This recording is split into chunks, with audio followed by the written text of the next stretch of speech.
Les meilleurs moments du regroupement des aveugles et amblyopes du Québec à la Commission des finances publiques le mardi 23 novembre 2021 et jeudi 25 novembre 2021. Il s'agit de l'étude détaillée du projet de loi numéro 6, loi édictant la loi sur le ministère de la cybersécurité et du numérique.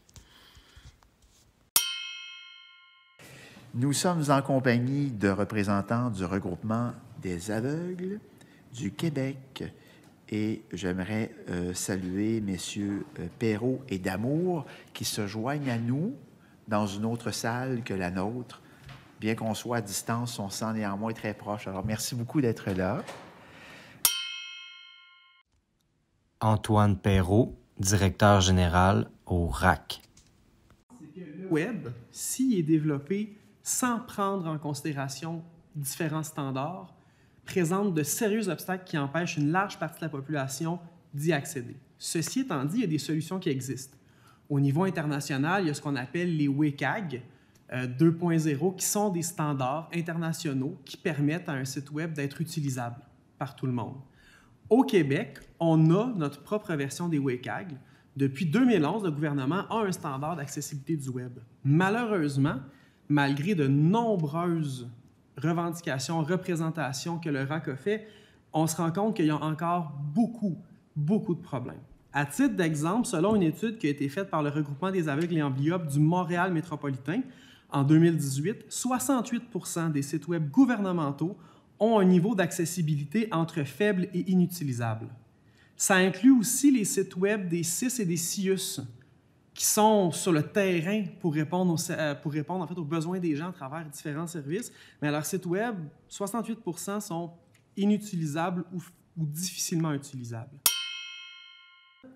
Pour s'assurer que la transformation numérique soit accessible, le projet de loi doit être amendé pour inclure différentes dispositions. Dans le mémoire qu'on vous a remis, à la page 9, il y a les propositions d'amendement qu'on souhaite voir apparaître au projet de loi. Rapidement, pour nous, il y a 4 grands axes là-dedans. Un premier axe qui est une disposition obligeant les organismes publics à continuer d'offrir des services de type analogique. Pensons par exemple au téléphone, pour éviter que la fracture numérique n'exclue les personnes pour qui le numérique n'est pas un naturel, soit parce qu'ils n'ont pas des moyens financiers nécessaires pour se payer une connexion Internet ou un appareil, parce qu'ils ne savent pas utiliser les différents moyens technologiques. Pour nous, ça, c'est vraiment important. Pensons par exemple à la plateforme Rendez-vous Santé Québec qui permet 7 jours sur 7, 24 heures sur 24 de prendre un rendez-vous avec son médecin de famille ou un autre médecin, une plateforme publique qui n'offre pas de service téléphonique. C'est important d'y voir apparaître une disposition obligeant les organismes publics à inclure le standard sur l'accessibilité du web québécois dans les contrats publics afin que les fournisseurs externes soient aussi tenus de fournir des services et des produits accessibles. Je ramène l'exemple de Clic Santé. Clic Santé a été développé par une entreprise externe. Si elle avait été soumise, on aurait eu beaucoup moins de problèmes durant la pandémie. Troisième disposition, une disposition donnant le mandat au ministre de la cybersécurité du numérique de s'assurer que les contenus et les services offerts sur le web soient accessibles. Pour nous, c'est important d'avoir un chef d'orchestre de l'accessibilité. On pense que le ministre de la cybersécurité du numérique, ce serait le poste parfait pour prendre cette responsabilité-là. Terminons en parlant d'une disposition créant un programme pour l'accessibilité numérique visant à rendre les sites web publics et privés plus accessibles aux personnes ayant des limitations fonctionnelles. Souvent, les sous sont un frein. Il existe des programmes pour l'accessibilité dans différents domaines. Il y a des subventions intéressantes qui peuvent aider des commerçants à rendre leurs services plus accessibles. Ce serait important que pour l'accessibilité du web, il y ait quelque chose de similaire. Je cède maintenant la parole à Monsieur le ministre. Merci, Monsieur le Président. Merci, Monsieur Perrault. Merci, Monsieur Damour. Écoutez, je vous dirais que malheureusement, et je plaide coupable, j'apprends beaucoup de choses aujourd'hui. J'aimerais peut-être vous entendre parce que dans un premier temps, je catégoriserais les limitations de 2 façons. Il y a évidemment les limitations matérielles, donc les appareils à proprement parler pour lesquels on ne peut pas faire grand-chose, mais ce que je comprends, c'est qu'il y en a aussi beaucoup au niveau logiciel. Et là, on peut agir de façon assez concrète. J'aimerais ça que vous me parliez de ces standards-là parce que Dans les faits, le gouvernement du Québec a adopté en 2019 une nouvelle série de standards numériques pour lesquels je plaide coupable. Il n'y a pas les éléments dont vous avez parlé au niveau des limitations pour les personnes, c'est-à-dire pour les personnes qui ont des limitations. Est-ce que j'entends de ce que vous me dites qu'il faudrait intégrer ces standards-là dans nos standards numériques de développement et donc de façon systématique, quand on fait, par exemple, de l'interfaçage, M. Damour, vous parliez de Java, JavaScript tout à l'heure, donc dans l'utilisation des différents langages qu'on utilise pour produire le code, on s'assure d'intégrer ces fonctionnalités-là. Là, ce que j'entends, c'est que ce qui a été fait en 2011 n'est pas suffisant. Il faut aller une coche plus loin. Dans le fond, ce que vous dites, c'est que ce n'est pas juste une question d'intégrer les standards. C'est dès la conception qu'il faut être capable de planifier l'accessibilité. Mais à ce moment-là, quel rôle vous voyez le ministère jouer? Parce que on est à deux niveaux, c'est-à-dire, puis c'est ce que j'expliquais ce matin, à savoir que le ministère de la cybersécurité et du numérique va s'assurer de la conception, de la réalisation des projets qui sont d'intérêt gouvernemental, donc qui sont à portée gouvernementale, donc qui sont la plateforme dont vous parlez, Monsieur Perrault est un bel exemple, à savoir qu'elle sera et elle est utilisée par l'ensemble des ministères et organismes. Donc, il y a une prise en charge qui se fait à ce niveau-là. Par contre, les ministères et organismes demeurent les concepteurs et des applications qui répondent à leur ligne d'affaires. Jean-Marie Damour, administrateur au RAC. Un programme de certification, c'est ce que l'on souhaite, mais bon, on est des gens qui ont peu de moyens. Avec un peu d'encouragement et de soutien, je pense que ce serait tout à fait réalisable. Il n'y a rien qu'on souhaite davantage que d'être capable de certifier les compétences des gens, parce qu'on constate régulièrement qu'il y a des gens qui s'improvisent en disant « Ah, vous voulez qu'un site accessible, il n'y a pas de problème, on va vous faire ça, on va consulter les normes, puis c'est sûr qu'on est capable de faire ça. » Et quand les utilisateurs vont sur ces sites-là, bien, ils dénoncent plein de problèmes parce qu'on ne peut pas simplement s'improviser en accessibilité. Marois Risky, député libéral dans Saint-Laurent. On a parlé du nombre. Moi, ça m'a surpris dans votre mémoire, vous parlez de 450 000 personnes vivant avec un handicap visuel au Québec. Moi, ça m'a vraiment frappée parce que, très humblement, je ne pensais pas que le chiffre était aussi élevé. Et j'aimerais vous entendre là-dessus, mais aussi vos projections avec une population québécoise vieillissante. Est-ce que ça aussi pourrait nous entretenir un peu? Merci. C'est beaucoup de personnes. Oh, pardon. C'est sûr que c'est beaucoup de personnes, 450 000 personnes. C'est des estimations qu'on a réussi à obtenir en appliquant à partir de Statistique Canada, en 2017, l'étude qu'ils ont faite, si on prend le taux de personnes handicapées visuelles au Canada, on l'applique au Québec, ça nous donne ça. Il ne faut pas oublier aussi qu'on parle quand même de 22 de la population qui ont des limitations fonctionnelles, donc c'est bien plus que de 450 000 personnes. Toutes ces personnes-là peuvent être touchées par l'accessibilité du web. Puis c'est sûr que, effectivement, nous, ce qu'on voit arriver, quand on lit ce que les ophtalmologues disent, c'est sûr que c'est des nombres qui vont augmenter beaucoup avec le vieillissement de la population. On a lu beaucoup aussi avec l'utilisation des écrans. C'est beaucoup de choses qui vont faire que dans quelques années, ces nombres-là vont exploser. Puis c'est pour ça que maintenant, on sonne la cloche d'alarme par rapport à l'accessibilité du web, parce qu'on se dirige tranquillement vers une société et un gouvernement québécois qui communique majoritairement via le numérique avec ses citoyens. Le risque qu'on a, c'est de les exclure complètement ou d'en exclure une très large partie d'un paquet de services auxquels ils ont droit. C'est déjà commencé quand on pense à, par exemple, je le ramène souvent parce que c'est un exemple frappant, mais par rapport quand on pense à Consultation Québec, quand on pense à toutes les plateformes qui sont mises en place sans numéro de téléphone, quand on pense, c'est tout des trous dans lesquels les gens vont tomber. Puis plus ça avance, plus les gens vont tomber dans ces trous-là. Vous mentionnez des plateformes que le numéro de téléphone n'existe même pas. Donc, le citoyen, s'il n'est pas en mesure de s'inscrire en ligne, bien, il se retrouve devant un bris de service. Pouvez-vous nous nommer quelques exemples, s'il vous plaît? Bien, Rendez-vous Santé Québec est un bon exemple d'une plateforme où on parle quand même de prendre rendez-vous avec un médecin. C'est la base de la base de la base de notre système de santé, pas de numéro de téléphone. Je vous dirais que les tests, on n'a pas été en mesure de faire des tests d'accessibilité sur la plateforme en tant que telle, mais il y a certains endroits sur cette plateforme-là qui nous inquiètent. On veut travailler fort à les faire là, le plus rapidement possible, mais c'est beaucoup, beaucoup d'inquiétudes qu'on a.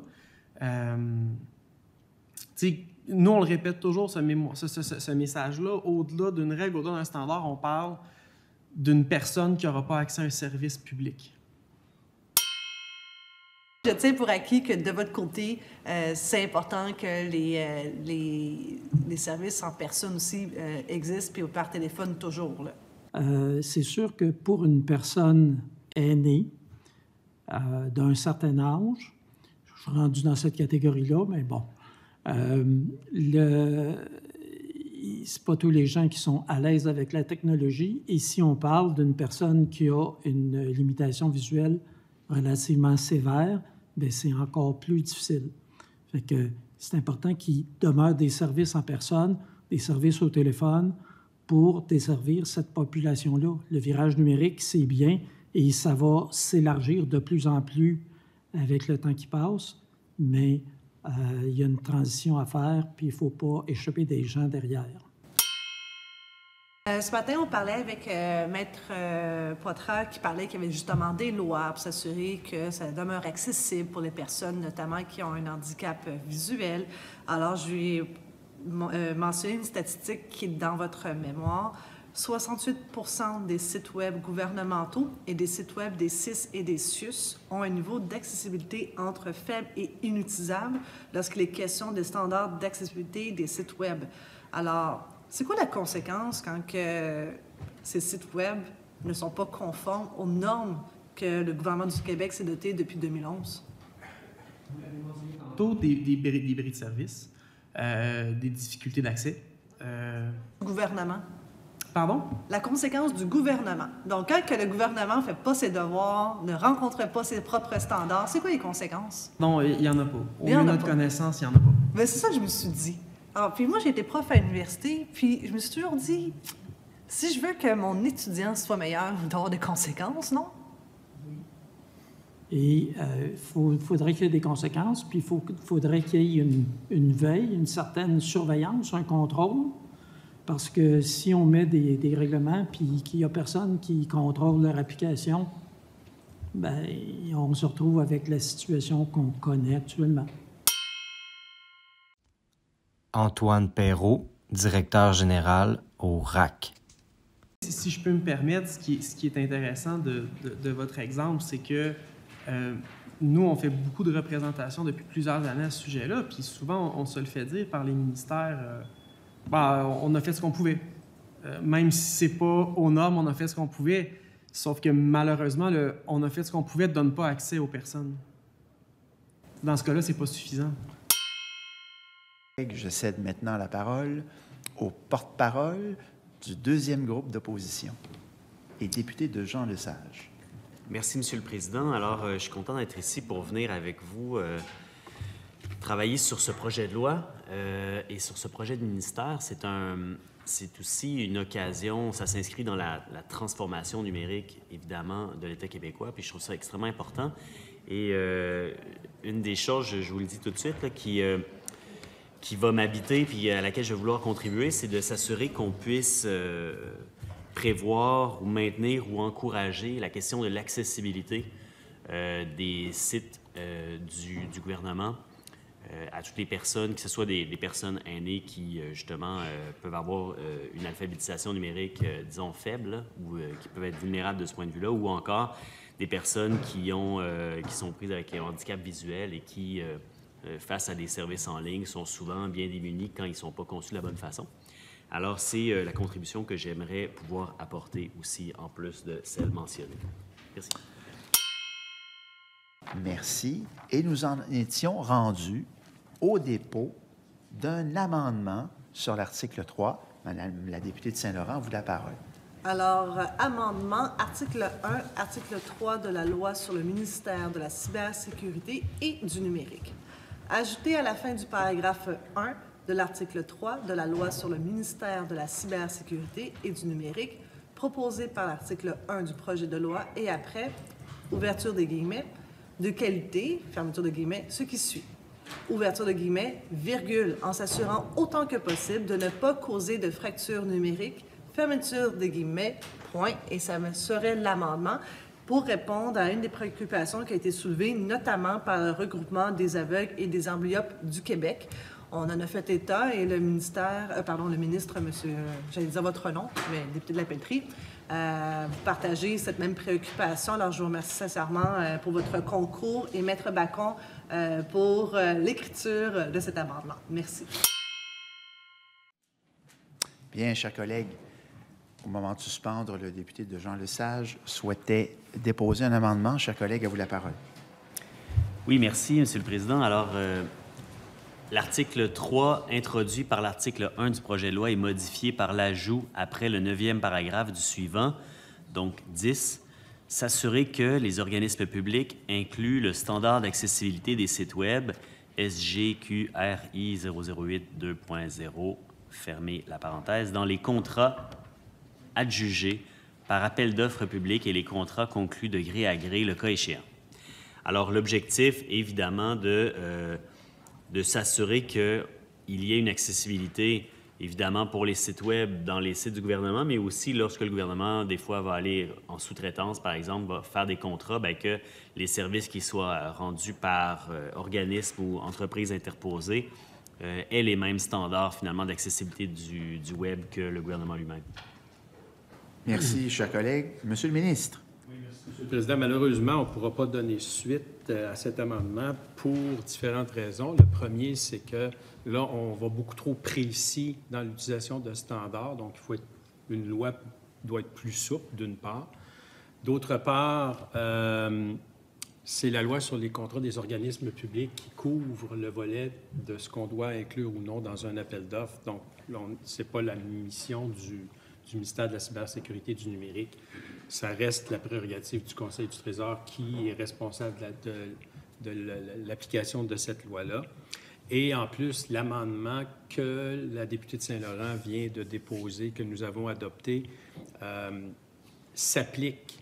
Donc, quand on parle de d'accessibilité, dans le fond, c'est la définition de la fracture numérique. Et je veux rassurer le collègue de Jean Lesage, même si le gouvernement va en sous-traitance, le sous-traitant est tenu de respecter les mêmes prérogatives et les mêmes standards qui sont imposés au gouvernement. Donc, le gouvernement peut sous-traiter l'exécution, mais la responsabilité demeure au gouvernement. Donc, il aura l'obligation, même en sous-traitance, de s'assurer que ses responsabilités, ses standards et ses obligations sont respectés. Madame la députée de Saint-Laurent. Merci beaucoup. Là, maintenant, puisqu'il est question uniquement de votre ministère et non pas de l'ensemble des ministères et des autres organismes publics, pour l'article 5, paragraphe 1, assurer l'accessibilité des services en infrastructure technologique et en système de seuil commun sous sa responsabilité, n'est-il pas opportun maintenant d'ajouter justement le standard d'accessibilité des sites Web? Parce que là, à ce moment-là, on pourrait en faire mention ou, à tout le moins, de s'assurer d'avoir une écriture en braille pour eux. Parce que c'est quand même quelque chose qui nous a été soulevé mardi matin à quelques reprises. Et ainsi qu'en fin de journée avec le groupe. Bien, en fait, si je peux me permettre, d'abord, l'amendement que vous avez apporté est applicable de façon large. Donc, il va s'appliquer à celui-ci aussi. Et c'est un effet domino dans les faits. Donc, le ministère de la cybersécurité et du numérique va devoir s'assurer qu'il n'y ait pas de fracture numérique. Donc, si d'aventure quelqu'un souffrait d'un handicap visuel au sein de la fonction publique, bien, il faut s'assurer que les outils numériques lui permettent d'exercer sa fonction. Donc, et avec l'amendement que vous avez proposé, on a cette même obligation-là envers nos employés, envers les citoyens, envers quiconque interagit avec le gouvernement. Okay. Si c'est correct, parce que Maître Bacon, je vais hocher de la tête, pour le bénéfice justement du regroupement des aveugles et des amblyopes du Québec, pouvez-vous juste, du point de vue juridique, expliquer pourquoi que, comme le ministre vient de le faire, mais juste pour donner une certaine assurance et garantie juridique. Bien, on vous apprécie, mais vous n'êtes pas avocat. Là, on a juste des préférences pour Maître Bacon. Juste un informaticien. Alors, y a-t-il consentement afin que Maître Bacon puisse s'adresser à nous? Il y a consentement. Maître Bacon, soyez la bienvenue. Vous êtes une habituée, mais néanmoins, auriez-vous l'amabilité, pour les fins de nos retranscriptions, de vous présenter, s'il vous plaît? Oui, bonjour, Monsieur le Président. Nathalie Bacon, légiste au secrétariat du Conseil du Trésor. Merci. Nous venons à l'article 3, paragraphe 1, d'adopter un amendement de la députée de Saint-Laurent pour prévoir que tout ce qui concerne les organismes publics, lorsqu'ils donnent un service numérique, doit être fait de façon à ne pas causer de fracture numérique. Alors, cet article-là est très général et englobe après ça tous les devoirs et responsabilités du ministre de la Cybersécurité du numérique, dont les devoirs qui vont être déclinés dans les organismes publics avec des services en infrastructure communs ou services de soutien commun. C'est ce que vise l'article 4, là. C'est, autrement dit, le MCN, le ministre de la Cybersécurité, donne des services communs aux organismes publics avec des services numériques qui, eux, vont donner sans fracture numérique. Merci beaucoup, Maître Bacon, pour vos éclairages et merci, Monsieur le ministre, pour vos éclairages informatiques aussi. Alors, au moment de suspendre nos travaux, le député de Jean Lesage nous indiquait son intention de déposer un amendement, ce qui est fait. Chers collègues, à vous la parole. Oui. Alors, l'amendement se lit comme suit à l'article 5. Donc, l'article 5 introduit par l'article 1 du projet de loi est modifié par l'ajout après le 6e paragraphe du suivant. 7. Veiller au respect et au maintien des normes propres à assurer que les contenus et les services offerts sur le Web sont compréhensibles, perceptibles, navigables et utilisables par toute personne, peu importe ses incapacités. Alors, l'idée est de venir ici insérer, au fond, dans les responsabilités du ministre, de veiller à une accessibilité, finalement, de l'ensemble des contenus sur le Web, services offerts. Merci à vous, Monsieur le ministre. Une fois, Monsieur le Président, malheureusement, je ne pourrais pas adhérer parce que, dans les faits, on utilise d'autres mots pour dire exactement ce qu'on a dit à l'article 3, paragraphe 1. Ce volet-là est déjà couvert. Donc, quand on parle de la fracture numérique, ça fait en sorte, effectivement, que ça doit être compréhensible, perceptible. Il faut que la navigation soit assurée, peu importe l'incapacité. Sol Zanetti, député Québec solidaire, dans Jean Lesage. Je trouve ça intéressant. En même temps, ça m'amène à me questionner, à savoir, y a-t-il quelqu'un qui, dans l'État québécois, qui va être responsable de ça?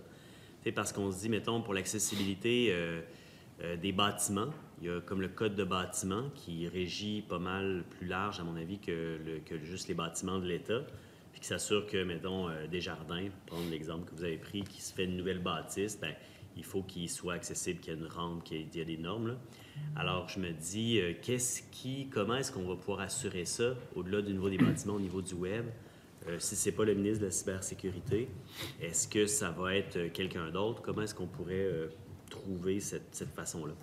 Bien, je pense que l'État doit être exemplaire. Et donc, déjà là, avec l'amendement que la collègue de Saint-Laurent a apporté, l'État va se donner une obligation d'être exemplaire et de s'assurer de ces services-là. Maintenant, dans la société, je pense aussi qu'il y a une responsabilité qui échoue à chaque organisme d'être capable de donner des services ou une prestation de service lorsque c'est requis, évidemment, lorsque c'est pertinent, comprenons-nous bien, là, à chacun. Puis, il y a déjà, je pense, il y a déjà des choses qui se font là, qui montrent que la société n'est pas fermée à ça non plus. Donc, est-ce qu'il faut, comme la cybersécurité, en faire une mission régalienne de l'État? Je ne le crois pas. Par contre, je crois sincèrement que l'État doit être exemplaire en la matière. Ça, c'est très clair pour moi.